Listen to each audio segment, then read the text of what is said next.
यहाँ पर ध्यान से बैंकिंग ट्रांजेक्शन, ठीक है। हम क्या बोले, बिना बैंक का हेल्प से, ठीक है, बिना बैंक का हेल्प से कोई बिजनेस होगा नहीं होगा। क्योंकि अगर हम लोग को पैसा भेजना है बाहर, कहाँ भेजना है, बाहर भेजना है, तो कैसे भेजेंगे, बैंक का हेल्प से नहीं भेजेंगे। चाहे फोन पे से भेजें या चेक से भेजें या आरटीजीएस से भेजें, किसी से भी भेजेंगे, हम लोग का हेल्प किसका चाहिए, बैंक का। तो हम लोग थ्योरी बिजनेस स्टडी में थ्योरी था कि कॉमर्स में एक आता है ट्रेड, एक क्या होता है एक्सिलरेटिव ट्रेड, मतलब ये ट्रेड का सहायक हम लोग का क्रिया है कौन, बैंक। बिना बैंक हो गया, इंश्योरेंस हो गया, ट्रांसपोर्टिंग हो गया, वेयर हाउसिंग हो गया, इस सब के बिना हम लोग का बिजनेस चलने वाला नहीं। उसी में से एक हम लोग का आता है बैंकिंग। तो सुन लो, बैंक को हम बताते हैं, वैसे तो बैंक पर्सनल अकाउंट होता है, याद रखना, बैंक कौन अकाउंट होता है, पर्सनल अकाउंट होता है, ठीक। लेकिन यहाँ पर हम लोग इस तरह से बनाएंगे, देखो यहाँ पर हम लोग ऐसे मानेंगे कि cash at bank, cash at, ठीक, कैश एट बैंक को मान के चलो हम लोग क्या मानेंगे, एसेट्स, ठीक है। देखो यहाँ पर हम लोग कैश एट बैंक को क्या मानेंगे, एसेट्स मानेंगे। और एसेट्स के बारे में पता है ना कि कोई भी एसेट्स अगर इंक्रीज करता है तो डेबिट होगा और डिक्रीज करेगा तो क्या होगा, क्रेडिट, ठीक है। इंक्रीज करेगा तो हम अपने तरीका से बता देते हैं, मॉडर्न रूल में है ये कि कोई भी अगर एसेट्स, ठीक है, कोई भी अगर एसेट्स इंक्रीज करेगा, ठीक है, कोई भी एसेट्स अगर इंक्रीज करेगा तो डेबिट होगा, और कोई भी अगर एसेट्स डिक्रीज करेगा तो क्या होगा, क्रेडिट करेगा, ठीक है। और नाम में क्या बताए थे बताओ, याद है, अगर किसी भी तरह का नाम मतलब पर्सनल अकाउंट रहेगा तो तुरंत दिमाग लगाना कि अगर रिसीवर है तो डेबिट होगा और गिवर है तो क्या होगा, क्रेडिट। कोई भी रिसीवर रहेगा तो डेबिट करना और गिवर रहेगा तो क्या करना, क्रेडिट, ठीक। और लाइबिलिटीज क्रेडिट होता है हमेशा, याद रखना, लाइबिलिटीज क्रेडिट हमेशा नहीं होगा। और क्या एक और तुम लोग को बताए थे कि अगर कोई भी तरह का एक्सपेंसेस रहेगा या लॉस रहेगा, क्या रहेगा, एक्सपेंसेस या, ये हमेशा डेबिट होगा। और इनकम हमेशा क्रेडिट होगा, इनकम हमेशा क्या होगा, क्रेडिट होगा, ठीक है। लाइबिलिटीज इसका उल्टा, लाइबिलिटीज जो होगा ना इसका जस्ट उल्टा, क्या जस्ट उल्टा, लाइबिलिटीज क्या होगा, इंक्रीज करेगा तो क्रेडिट होगा, डिक्रीज करेगा तो डेबिट। रहने दो अब इसको साइड में। अब आ जाओ बैंकिंग ट्रांजेक्शन में सबसे फर्स्ट, ठीक है, देखो सबसे फर्स्ट यहाँ पर क्या होता है, cash paid into bank, cash paid into, इसका मीनिंग क्या हुआ बता, बैंक में हम लोग पैसा जमा कर रहे हैं, बैंक में हम लोग क्या कर रहे हैं, कैश डिपॉजिट कर रहे हैं, ठीक है। अलीसा यहाँ देखो अच्छा से, ओपन ए बैंक अकाउंट, इसी को इस तरह से भी लिख सकता है कि बैंक में एक अकाउंट खुलवाए, ठीक। इसको एक तरह से और लिख सकता है, कैश डिपॉजिटेड इनटू बैंक। अब देखो यहाँ पूरा रूल रेगुलेशन नहीं बता रहे, हम सिर्फ बोल के पार हो जा रहे हैं, ठीक है, और डायरेक्ट एंट्री कर दे रहे हैं, फिर डेबिट क्रेडिट करेंगे तो बहुत समय लगेगा। देखो कैश हम लोग का एसेट्स है और बैंक हम लोग का, मान के चलो बैंक हम एसेट्स मान के चलते हैं, तो कैश अगर हम लोग बैंक में जमा कर रहे हैं तो बैंक इंक्रीज कर रहा है, डेबिट होगा। अगर हम लोग कैश एट बैंक को अगर एसेट्स मानते हैं तो बैंक हम लोग का क्या होगा, डेबिट होगा। और कैश भी एसेट्स है, कैश हम लोग का जब जमा कर रहे हैं तो बिजनेस में क्या हो रहा है, डिक्रीज हो रहा है, लॉस नहीं, डिक्रीज इंक्रीज, ठीक है, डिक्रीज इंक्रीज जैसा रहेगा ना वैसा सोचना। तब नहीं हम लोग को इसी में सोचने में दिक्कत हो ऐसे, तो देखो इसका एंट्री क्या होता है बताओ, हाँ वो तो फिक्स है कि किसी तरह से सोचने पर कोई रोक नहीं है, हम लोग को बनना चाहिए सही, क्या, bank account debit to cash account, तो एंट्री कभी भूलना नहीं, ठीक है। नाम रहेगा बैंक का तो बैंक का नाम दे देना, ठीक है। सेकेंड, इसी का एक निकालने वाला भी साथ ही कर लो, विथड्रू मतलब निकालना, विथड्रू कैश फ्रॉम बैंक। देखो इतना भी लिख देगा ना तो भी ठीक है, लेकिन ज़्यादातर कोशिश करना कि लिखा हुआ रहेगा ना, अगर ऑफिस यूज तो समझना हम ऑफिस यूज के लिए निकाले। देखो इसमें भी दो अकाउंट है, एक कैश और एक क्या है, बैंक, ठीक। कैश जब निकाल रहे थे, कैश हम लोग का इंक्रीज कर रहा है, क्या होगा बताओ, debit.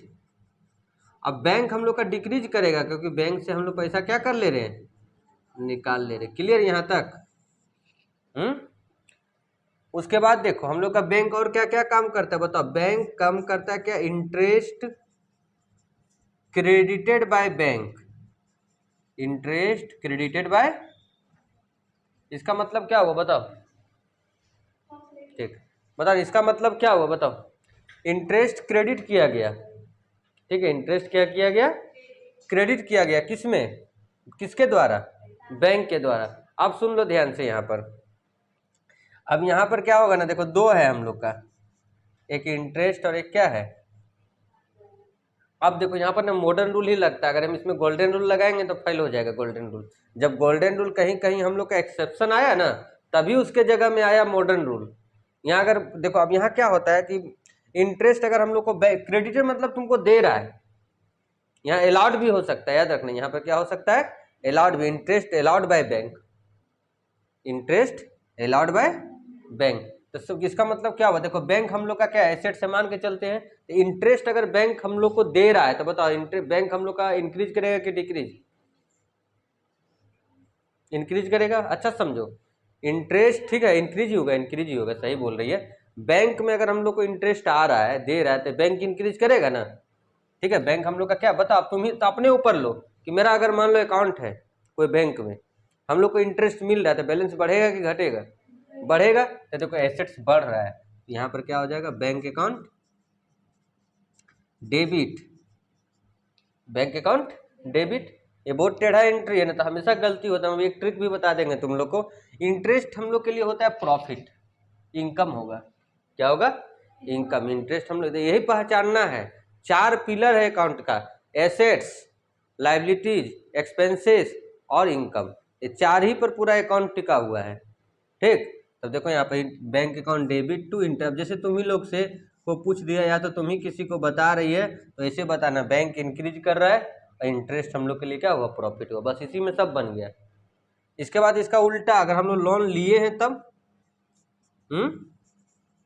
Interest debited by bank, इसका मतलब क्या हो, या चार्ज भी लिख सकता है यहाँ, याद रखना, interest charge by bank, charge कर रहा है। ऐसा थोड़ी कि हम लोग बैंक मतलब क्या सोचते हैं, बताओ, हम लोग पहले क्या सोचते थे, बैंक मतलब इंटरेस्ट हम लोग को सिर्फ मिलेगा, वैसा थोड़ी है। अगर मान लो हम लोग लोन लिए हैं, हाउस लोन लिए हैं, कार लोन लिए हैं, या पर्सनल लोन लिए हैं, या किसी प्रकार का लोन लिए हैं, तो हम लोग से बैंक क्या करेगा, इंटरेस्ट लेगा, लेगा। तो देखो अब लेगा तो हम लोग के लिए एक्सपेंसेस हो गया, लेगा तो हम लोग के लिए क्या हो गया, एक्सपेंसेस, डेबिट होगा इंटरेस्ट अकाउंट। अब बताओ, हम लोग को मांगने थोड़े आएगा, बैंक वाला मांगने नहीं आएगा, इंटरेस्ट दीजिए दीजिए, तुम्हारा जो सेविंग अकाउंट में पैसा रहेगा ना, उसी से काट लेगा, उसी से क्या कर लेगा, काट लेगा। और सही समय पर अगर अकाउंट में इंटरेस्ट नहीं रहा तब वो चार्ज भी लग जाता है, पता है ना। तो देखो इसको इंटरेस्ट बैंक हम लोग का डिक्रीज करेगा, बैंक क्या करेगा, हम जो तरीका बता रहे हैं इसमें सब में रूल पुट हो जाएगा ये वाला। अगर बैंक को कैसेट, बैंक को एसेट्स मान के बनाएंगे तो, वैसे बैंक सिर्फ रहेगा तो पर्सनल अकाउंट माना जाता है, याद रखना। एग्जाम में अगर ऑब्जेक्टिव आता है कि बैंक कौन सा अकाउंट है, पर्सनल, रियल, नॉमिनल, तब पर्सनल होगा, ठीक है ना। पर इसके बाद यहाँ आओ, ये हो गया। उसके बाद देखो एक ये वाला भी हमेशा आता है, बैंक चार्ज बाय बैंक। इसके बाद तुम लोग को चेक वाला बताएंगे, पहले इधर वाला हटा लेते हैं, बैंक चार्ज बाय बैंक। इसका मतलब क्या होता है, देखो बैंक चार्ज किसके द्वारा किया गया, बैंक के द्वारा। अब होता क्या, सुन लो, बैंक चार्ज क्या होता है, अभी देखता है, सुनता, हम तो अभी का रूल नहीं जानते।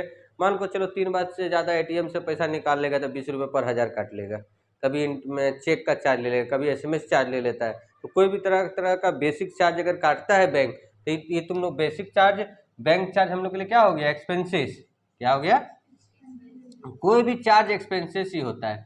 यहाँ पर बताते हैं, हम बैंक चार्ज लिखे, हो सकता है इसे लिखेगा इंसिडेंटल चार्ज बाय बैंक, तो हम लोग का नाम चेंज कर देंगे यहाँ, जहाँ बैंक चार्ज है ना, और जहाँ अकाउंट नहीं लिखते हैं लिख देना टू, देने वाला कौन है, डिक्रीज, यहाँ देने वाला भी बैठ जाएगा, और पर्सनल अकाउंट भी मानेगा तो भी बन जाएगा, और अगर एसेट्स भी मानेंगे तो डिक्रीज करेगा, बैंक चार्ज करेगा तो हम लोग का क्या हो जाएगा, डिक्रीज होगा, ठीक है। उसके बाद देखो, अगर बैंक तुम्हारा इंश्योरेंस प्रीमियम पेमेंट कर दे रहा है, क्या पेमेंट कर दे रहा है, बहुत तरह का टॉपिक हो सकता है। जैसे हम लोग इधर लिख दिए अमाउंट लिखा, चेक के बारे में भी लास्ट में बताएंगे, ठीक है ना। कोई भी अगर एक्सपेंसेस पेड करते हैं हम लोग, एक्सपेंसेस या इंस्टॉलेशन, ठीक है ना, इंस्टॉलेशन पेड बाय बैंक, नहीं होता, बहुत कोई गाड़ी ले लेता है, बहुत कोई गाड़ी ले लेता है, वहाँ बैंक से करवाता है, प्रत्येक महीना वहाँ बैंक से क्या होते जाता है, कटते जाता है। जैसे एग्जाम्पल देखो यहाँ पर, insurance premium paid by bank, insurance premium paid by bank के द्वारा इंश्योरेंस प्रीमियम, ये देखो इंश्योरेंस प्रीमियम हम लोग के लिए खर्च हो गया, ठीक है, इंश्योरेंस प्रीमियम हम लोग के लिए क्या हो गया, एक्सपेंसेस हो गया। यहाँ लिखेंगे इंश्योरेंस प्रीमियम अकाउंट डेबिट, ठीक है, insurance premium account debit to कौन अकाउंट, बैंक। क्यों बैंक, क्यों बैंक से ना हम लोग का पैसा जा रहा है, तो डिक्रीज क्या कर रहा है, बैंक डिक्रीज कर रहा है, ठीक है, क्या कर रहा है, बैंक। अब चेक है ना, अब चेक के बारे में बता रहे। इसके बाद अगर मान लो कोई कस्टमर डायरेक्ट बैंक में जमा कर दिया है, एनी कस्टमर, कोई भी कस्टमर डायरेक्ट डिपॉजिट, मान लो तुम अकाउंट नंबर दे के रखा है, तो बिजनेस में क्या होता है, बिना बोले तुमको डाल देगा अकाउंट में ही। Any customer direct deposited into account, into, तो अकाउंट में कर दिया तो पैसा कहाँ बढ़ेगा, बैंक में है, बैंक हम लोग का इंक्रीज करेगा। और हम क्या बोले थे बताओ, कि कभी भी नाम रहेगा तो पाने वाला डेबिट और देने वाला क्रेडिटर। यहाँ कस्टमर, यहाँ नाम रहेगा। जब हम लोग क्वेश्चन बनाएंगे ना तो ऐसे रहेगा, Ram as a customer direct deposit into bank, Ram एक कस्टमर है and he deposits some amount in the bank. तब क्या होगा, यहाँ हम लोग का गिवर क्या हो गया, कस्टमर, राम हो गया। तो यहाँ अभी नाम नहीं दिया है ना, तो हम लिख देते हैं कस्टमर ही। लेकिन याद रखना, जब हम लोग बनाना स्टार्ट करेंगे ना क्वेश्चन, तो उसमें लिखा रहेगा Ram deposit into our account, ठीक है, हम लोग के अकाउंट में क्या कर दिया, पैसा जमा कर दिया, ठीक है। और कोई भी तरह का, हमेशा याद रखना, कोई भी तरह का भी, और है बहुत सारा है, कम से कम ना 10 7 गो हुआ है ना, 7 गो और होगा, कम से कम 15 16 को बैंकिंग ट्रांजेक्शन होता है। और इतना इंपॉर्टेंट है कि अगर ये नहीं जानेंगे तो बहुत सारा जनएंट्री क्या होगा, गलत बनेगा, ठीक है ना। अभी इसके बाद जो लिखाएंगे ना, उसके बाद चेक वाला समझना, अच्छा से लिख लो इसको पहले। देखो चेक, चेक का नाम कभी सुना है, CHEQE, ठीक है, चेक, चेक सुन लो ध्यान से। चेक हम लोग ना, हम लोग को एक चेक क्या होता है पता है, चेक हम लोग का ना विश्वास पर लिया और दिया जाता है, इसमें कोई जोर जबरदस्ती नहीं होता। जैसे किसी से हम लोग सामान खरीदे, ठीक है, किसी से हम लोग सामान खरीदे ना, तो हम लोग उसको जोर जबरदस्ती नहीं कर सकते कि हम चेक ही देंगे, वो नहीं भी ले सकता है, तो उसका मन, ठीक है। यहाँ पैसा नहीं है कि चेक, लेकिन देखो चेक क्या होता है, सुन लो यहाँ पर ध्यान से। चेक दो, चेक हम लोग का आता भी है और जाता भी है, ठीक है। तो देखो यहाँ पर चेक अगर हम लोग का आएगा,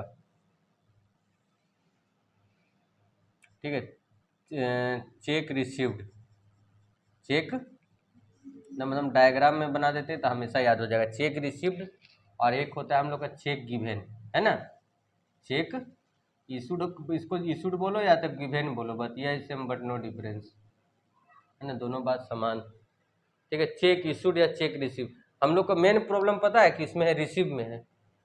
पेमेंट में कोई झमेला नहीं है, चेक रिसीव में दो बातें हो जाएगी, चेक रिसीव में दो बातें,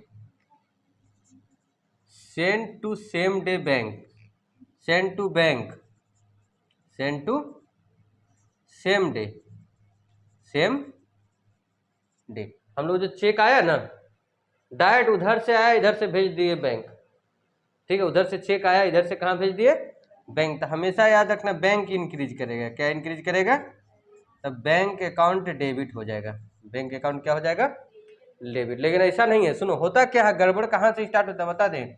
एक चेक 3 महीना तक वैलिड होता है, कितना महीना तक, 3 महीना तक किसी को हम अगर चेक दिए आज, चेक हम लोग को कोई दिया, ऐसा नहीं इधर चेक दिया हम जाके दौड़ गए बैंक, तो मेरे कहीं फाइल हो जाएगा डेट, तो ऐसा नहीं, आज चेक आया कल जमा करेंगे, 10 10 12 को चेक बिजनेसमैन का एक साथ जमा होगा, तो किसी स्टाफ को भेज देगा बैंक, ठीक है। तो अगर मान के लग लिखो, लिखा रहेगा नोट सेंड टू बैंक, मान लो हम लोग बैंक नहीं भेजे सेम डे, सेम डे हम लोग बैंक नहीं भेजे, तब क्या होगा, तब देखो क्या होगा, चेक इन हैंड डेबिट होगा, क्या डेबिट होगा, cheque in hand account debit होगा, ठीक है ना, क्या डेबिट होगा, चेक इन। इशूड में तो एकदम आंख मूंद के बैंक अकाउंट हमेशा क्रेडिट होगा, इसमें कोई दिक्कत नहीं है, बैंक अकाउंट क्या होगा, चेक अगर हम लोग किसी को दिए तब हमेशा क्या होगा, बैंक अकाउंट क्रेडिट होगा। अब इसका एग्जांपल बताएंगे, अभी सिर्फ रूल बता रहे हैं। अभी इसका बहुत सारा एग्जाम्पल अभी बताएंगे इसके साथ। अभी स्टार्ट करेंगे चेक वाला, तो पहले चेक का डायग्राम से समझ लो, इससे ज़्यादा समझ में आएगा। चेक आया, बैंक भेज दिए, बैंक अकाउंट डेबिट, क्योंकि बैंक इंक्रीज किया। चेक आया, हम लोग बैंक नहीं भेजे, ड्रॉअर में रख दिए, 2-4 दिन 10 दिन बाद भेजेंगे, तो उसको लिखना तो पड़ेगा ना कहीं पर। अकाउंट में क्या होता है बता, जिस दिन बिजली बिल आया उसी दिन एंट्री होगा। भले हम लोग जिस दिन पेमेंट करेंगे उस दिन अलग एंट्री होगा, लेकिन जिस दिन आया उसको रिकॉर्ड करके रखना है कि हम लोग का बिल अभी बाकी है। जैसे बिजली बिल आ गया, हम लोग को जरूरी है हम लोग सेम डे बिजली बिल देंगे, जिस दिन आया उसी दिन, हो सकता है उसका ड्यू डेट रहता है ना, लेकिन लिखेंगे इलेक्ट्रिसिटी बिल हम लोग का बाकी है इतना लिख के। तो उसी तरह चेक भी आया लेकिन उसका एंट्री करना पड़ेगा ना, तो जो एंट्री करेंगे ना उसको क्या लिखेंगे, चेक इन हैंड। अब किसका चेक है तो नरेशन में रहेगा कि राम का चेक आया है, श्याम का चेक आया है। और हम लोग चेक अगर किसी को देंगे पेमेंट के तौर पर, या तो एसेट्स खरीदेंगे या तो गुड्स खरीद, 3 तरह का हम लोग एक्सपेंसेस कर सकते हैं। या तो एसेट्स खरीदेंगे, देखो यहाँ पर ध्यान से, गुड्स खरीदेंगे, बताओ गुड्स खरीदने का क्या एंट्री लिखवाए थे, याद है? गुड्स अगर खरीदेंगे तो क्या हाँ सुन लो, क्या डेबिट करेंगे, परचेज की गुड्स की, कौन बताएगा? परचेज डेबिट करेंगे। देखो गुड्स के बारे में रूल बताए थे कि अगर कभी भी अगर गुड्स खरीदेंगे, क्या खरीदेंगे, गुड्स खरीदेंगे, तो हमेशा याद रखना परचेज एक्सपेंसेस माना जाएगा, परचेजेज अकाउंट डेबिट। अब सुन लो, यहाँ पर हम लोग ऐसे पढ़े थे, गुड्स परचेज फॉर कैश, तो हम लोग लिखते थे परचेज अकाउंट, कैश अकाउंट लिखते थे। लेकिन अब यहाँ हम लोग किससे खरीद रहे, चेक के द्वारा खरीद रहे। किसके द्वारा खरीद रहे, चेक के द्वारा। जब चेक से खरीदेंगे तो पैसा कौन देगा, बैंक। डिक्रीज क्या करेगा, बैंक। ठीक है, अभी लिखवा भी दिए थे रूल कि अगर किसी भी प्रकार का, सुन लो ऐसे भी थ्योरी भी याद रखो, किसी भी प्रकार का हम लोग अगर चेक से पेमेंट करेंगे तो always bank account will be credited, हमेशा बैंक अकाउंट क्रेडिट होगा, हमेशा बैंक अकाउंट क्या होगा। अब जैसे यहाँ देखो, यहाँ पर क्या है, मशीन परचेज, क्या है, मशीन परचेज। बताओ राधे, मशीन डेबिट करेंगे कि परचेज डेबिट करेंगे? अरे देखो ये मशीन बोल रही तुम लोग, यहाँ देखो हम क्या बोले थे, हाँ ठीक है, यही चीज तुम लोग को उलझाना चाह रहे हैं लेकिन उलझ नहीं रही है, सही बात है। गुड्स रहेगा तब परचेज लिखना, ठीक है ना, सही बोलिए। मशीन है तो मशीन लिखना, अदर एसेट्स रहेगा तो मशीन लिखेंगे, मशीन अकाउंट डेबिट। ये हम लोग का ना 11 क्लास जड़ है, बहुत को तो बोल देगा, तुमको कान फूक देगा क्या, तो ऐसे पास हो जाएगा। पास हो भी सकता है, 13 नंबर लाना क्या बड़ा बात है ऑब्जेक्टिव जेक बोर्ड में, लेकिन फिर 12 क्लास समझ में नहीं ना आएगा। रेंट हम लोग के लिए खर्च होता है, रेंट हम लोग के लिए एक्सपेंसेस है, पेड करें तो एक्सपेंसेस, रिसीव कर रहे हैं दैट मीन्स इनकम। तो यहाँ पर अभी फिलहाल क्या कर रहे हैं, पे कर रहे थे। रेंट हम लोग देखो जैसे हम पढ़ पढ़ के बताते ना, वैसे अपना माइंड में सोचना, रेंट एक्सपेंसेस हुआ और हम लोग चेक से पेमेंट कर रहे थे टू बैंक अकाउंट। ठीक है, क्लियर है यहाँ तक? आगे देखो, अब यहाँ से समझने की कोशिश करो सब, यहाँ उसके बाद लिखना। देखो अब लिखना बंद करो, यहाँ देखो, ये check receive from Ram, Ram से एक चेक मिल रहा है, किस अब आने वाला है। देखो ये तीनों हम पेमेंट वाला लिखा है एक जगह। अब देखो यहाँ से लेके यहाँ तक हम चेक वाला एक फ्रेम में आ गया है तुम लोग का। ये चेक अगर इतना ही 1 2 3 4 5 6 7, इस सातों अगर समझ गया चेक वाला, तो बहुत मतलब हद तक तुम लोग का चेक समझ में आ जाएगा। ये चेक हम लोग का रिसीव हुआ राम से, तो एक चीज तो फिक्स है कि राम पर्सनल अकाउंट है, राम नाम है, तो गिवर हो गया यहाँ, क्योंकि चेक हम जैसे बोले कि नाम जैसे देखेगा तुरंत सोचने का तरीका बदल दो, ठीक है, कि गिवर है कि रिसीवर है। तो हम लोग का एक चीज तो फिक्स हो गया कि गिवर है तो ये क्रेडिट होगा, एक चीज हम लोग को मिल गया। अब दूसरा चीज हम लोग को खोजना है। अब चेक आ रहा है तो हम चेक में 2 चीज लिखवाए थे कि चेक अगर आएगा तो देखना उसको बैंक भेज रहे या नहीं। तो देखो यहाँ लिखा हुआ send to bank same day, तो यहाँ एंट्री होगा, पाने वाला कौन हो गया, बैंक ना, इंक्रीज कौन किया, बैंक, और गिवर कौन है। क्लियर हो गया ना यहाँ? वहां देखो अब check received from Ramesh, Ramesh से हम लोग को चेक मिल रहा है, किससे मिल रहा है, रमेश से हम लोग को चेक मिल रहा है, ये चीज तो फिक्स है, किससे मिल रहा है, रमेश से मिल रहा है। लेकिन ये चीज फिक्स है कि रमेश क्रेडिट होगा क्योंकि गिवर है, ठीक है ना, इसे पढ़ने सीखो। चेक आ रहा है लेकिन हम लोग बैंक नहीं भेज रहे, अपने पास रख ले रहे थे, चेक समझो हाथ में रख रहे हैं, अभी हम लोग भेज नहीं रहे। तो तुम लोग को बोले थे चेक इन हैंड लिखना, cheque in hand account debit to, giver कौन है, रमेश। जब भी क्वेश्चन बनाएगा तो एक चीज याद रखना, इसी का सिर्फ अमाउंट देगा, ये सब तीनों का अमाउंट, फिर दोनों का अमाउंट नहीं देगा। तो याद रखना, अगर अमाउंट नहीं देगा तो वही अमाउंट होगा, चेक का अमाउंट बदलता नहीं है। अब बताओ, चेक आया, कभी न कभी तो बैंक भेजेंगे ना, कभी न कभी तो बैंक भेजेंगे, अपना घर में तो रखेंगे नहीं, घर में रखेंगे तो कागज का टुकड़ा है, तो बैंक जाएगा तभी तेरा अकाउंट में क्रेडिट होगा। तो जब भी भेजेंगे बैंक इंक्रीज करेगा, बैंक क्या करेगा, increase. To cheque in hand लिखना, बताया, बोलेगा सर चेक इन हैंड क्यों क्रेडिट किए, चेक हम लोग के पास से जा रहा है, जो हम लोग रखे थे ना, बोला चेक हम लोग के पास से क्या हो रहा है, जा रहा है, तो यहाँ आया तो डेबिट, गया तो क्रेडिट, का तब अकाउंट में मेकअप होगा। उसके बाद क्या बोला, जब बैंक गया ना चेक, तो बैंक बोला ये डिजोनर हो गया, इसमें कुछ गलती है। अब डिजोनर बहुत तरीका से होता है, डिजोनर का मतलब होता है बाउंस हो जाना, प्रतिष्ठित, हिंदी भी नहीं समझ में आएगा,